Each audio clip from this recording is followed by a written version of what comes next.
Bonjour, dans cette vidéo, tu vas apprendre à poser une division. Alors ici, on voudrait poser ce qui s'appelle une division euclidienne, c'est-à-dire une division avec reste. On ne va pas aller jusqu'au bout de la division, donc pas de virgule dans cette vidéo-là, ça fera l'objet d'autres vidéos. Et à la fin, eh bien, on écrira ce qu'on appelle l'égalité euclidienne. Je t'expliquerai à la fin de la vidéo.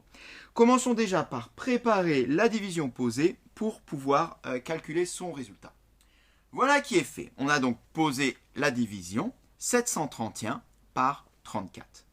Diviser 731 par 34, ça revient à poser la question suivante.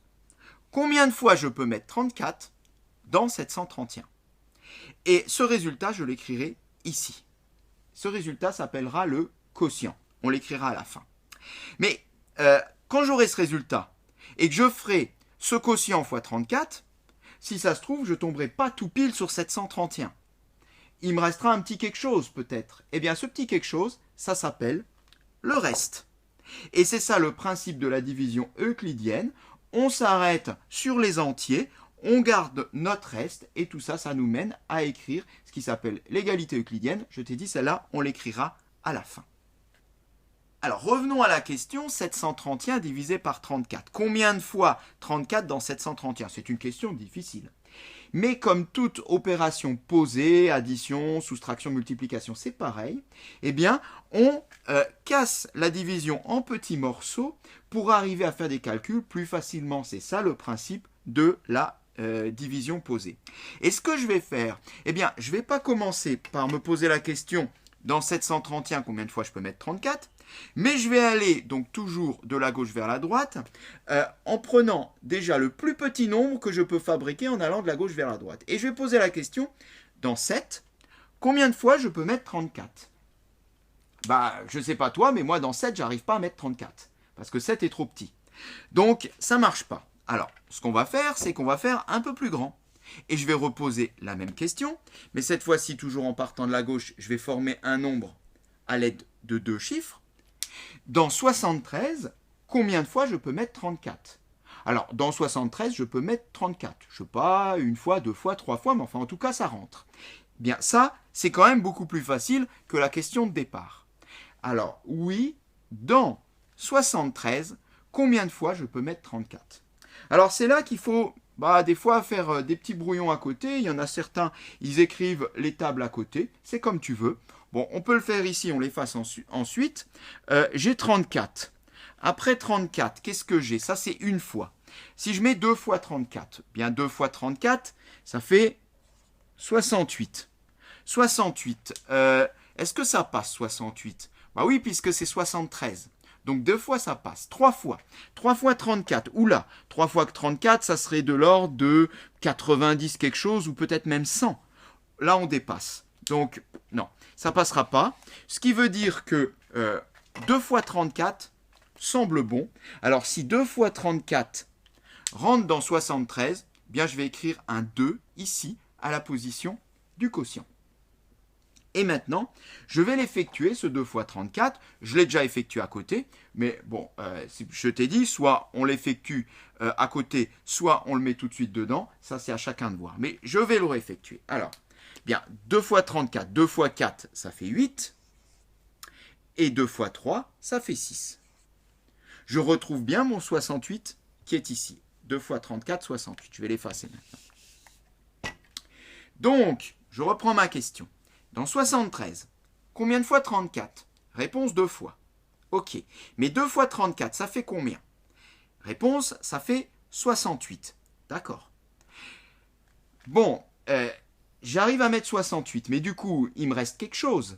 Parce que 68, c'est pas tout à fait 73. Il me reste combien? Bien, pour savoir combien il me reste, je vais tout simplement faire le calcul de 73 moins 68. Effectuons ce calcul. Bon, c'est une soustraction facile. Alors, si tu veux, tu peux la poser, cette soustraction. Mais il vaut mieux pas. Il vaut mieux la faire mentalement. Parce que regarde, 73, 68, c'est des nombres qui sont terriblement proches. Ça fait combien, ça, 73 moins 68? Déjà, de 68 à 70, 2. Puis de 70 à 73, 3. Donc finalement, de 68 à 73, 2 plus 3, 5. 73 moins 68, ça donne 5 tout pile. Ok, j'ai déjà fini la première partie de ma division.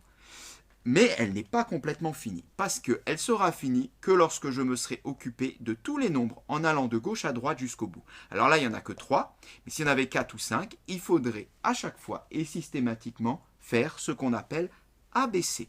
Abaisser le chiffre suivant. Je vais le changer de couleur.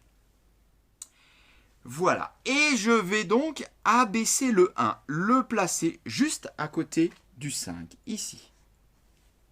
51. Et maintenant, je vais reposer la même question. Tout ce qu'on a fait avant, eh bien, on va le refaire. Et la question était laquelle? La question tout à l'heure était dans 73, combien de fois 34?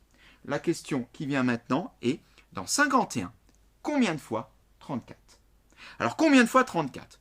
Bien, si tu te souviens bien, une fois c'était 34. Deux fois, on arrivait déjà à 68. Autrement dit, 2 fois, ça ne rentre pas dans 51. Je ne peux pas mettre 2 fois 34 dans 51.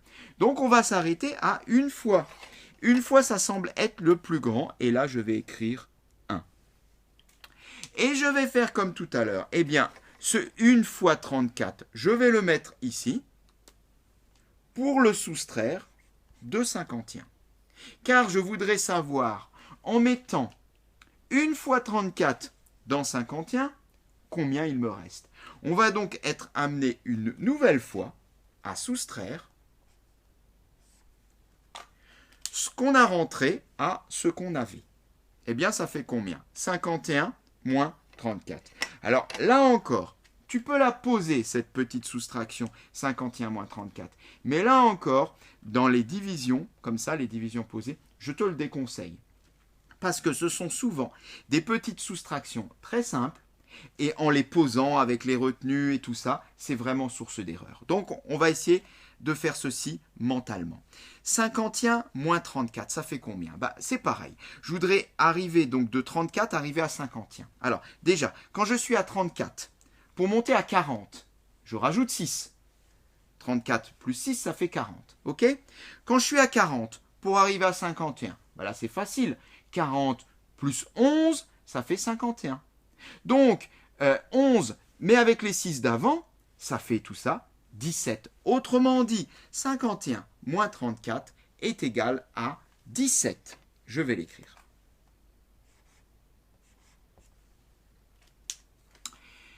Et je regarde maintenant.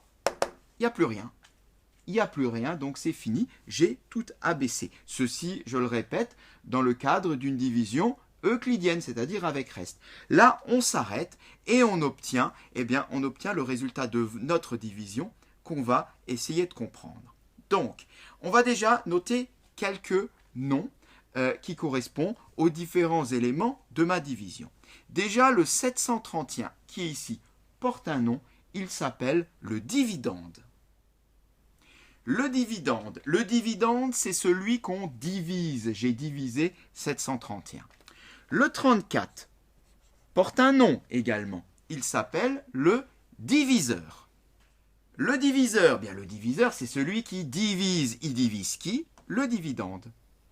Le résultat de ma division porte un nom. Le résultat d'une division, je l'ai dit tout à l'heure, cela s'appelle le quotient. Quotient qui s'écrit quotiente avec un T. Attention. Et ce qu'il reste de ma division, évidemment, ça s'appelle le reste. Eh bien voilà, j'ai ma division, je vais maintenant pouvoir traduire ça par une égalité, qui s'appelle l'égalité euclidienne. Le nom fait peur, mais je te rassure, c'est très simple. Alors, euclidien, c'est un mot que j'ai utilisé plusieurs fois, tu le sais peut-être, ça vient tout simplement du mathématicien grec Euclide, qui a vécu il y a très longtemps, il y a plus de 2000 ans. Il a fait des travaux d'arithmétique sur les règles de divisibilité en particulier, c'est pour ça qu'on a attribué le nom de cette division à notre mathématicien et savant Euclide. En tous les cas, qu'est-ce qu'on pourrait dire? Je reviens à la première question que je m'étais posée. La question était, dans 731, combien de fois je peux mettre 34? Dans 731, c'est combien de fois 34? Bien, 731, j'ai réussi à mettre 21 fois 34. C'est bien ça le résultat du quotient. Dans 731, j'ai mis 21 fois 34. Je reprends la question. Dans 731, combien de fois 34? Réponse 21 fois. Mais attention, ça ne tombe pas tout pile. Il me reste quelque chose que je dois rajouter. Plus. Il me reste quoi? Eh bien, il me reste le reste. Et le reste fait 17. Je reprends la question. Dans 731, combien de fois 34? Réponse 21 fois.